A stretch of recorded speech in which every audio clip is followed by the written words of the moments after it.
What is up, YouTube? I posted up a few days ago on Instagram saying that I wanted to get a few additional pieces of equipment to start YouTube vlogging.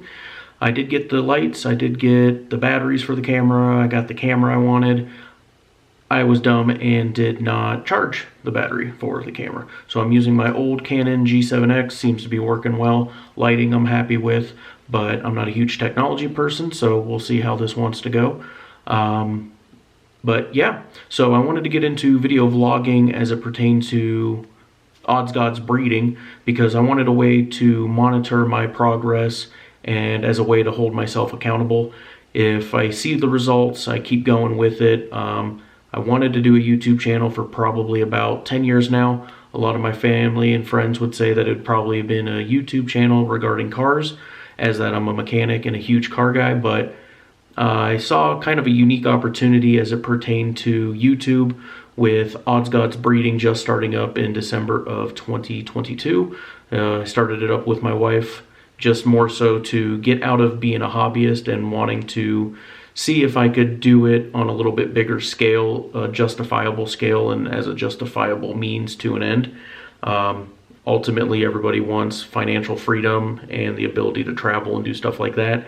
And what better way to do that than with reptiles? Because you have all those expos and stuff like that that you can go and visit. You have other people that have all those awesome collections. And I consider myself fairly competitive, but not in a bad way, if that makes any sense. If somebody produces something and I think it's pretty, I want to do the same thing. I hold myself to a pretty high caliber as it pertains to life in general, and I am my biggest critic.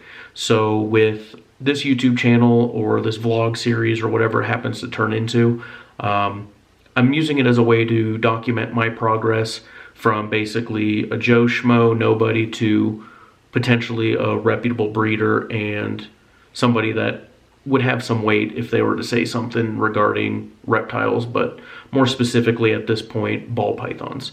I do enjoy ball pythons. I currently have 32 of them, 18 females, the rest being males.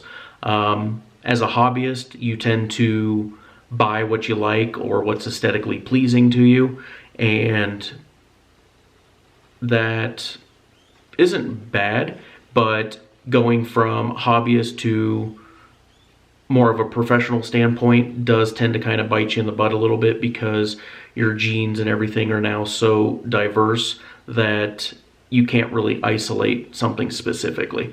Some of the genes I tended to gravitate towards were banana. I love the bananas. I love piebald and clown. So a lot of mine tends to have that, as well as pastel and some of the other ones.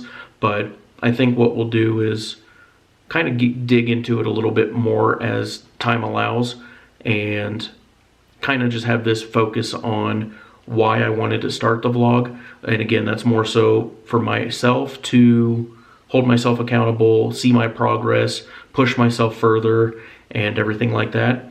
In addition to, all the big name breeders weren't really around when social media was, so you never really got to follow along and see how they started, whether it was in their parents' basement or they had their own little shed or something like that.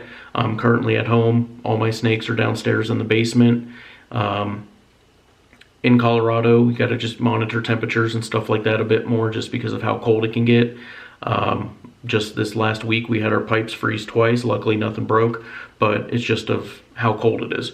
But again, I think this would be a fun way to kind of document, starting from hobbyist, kind of going forward into the professional side of things as it pertains to breeding, and the ups, the downs, the funs, the bads, all that good stuff, and kind of bringing some people along with it if they wanted to follow along, subscribe, comment, all of that stuff. Yeah, so it's kind of like a Joe Schmo starting out with nothing and kind of building it into who knows what, but we'll see. Thanks.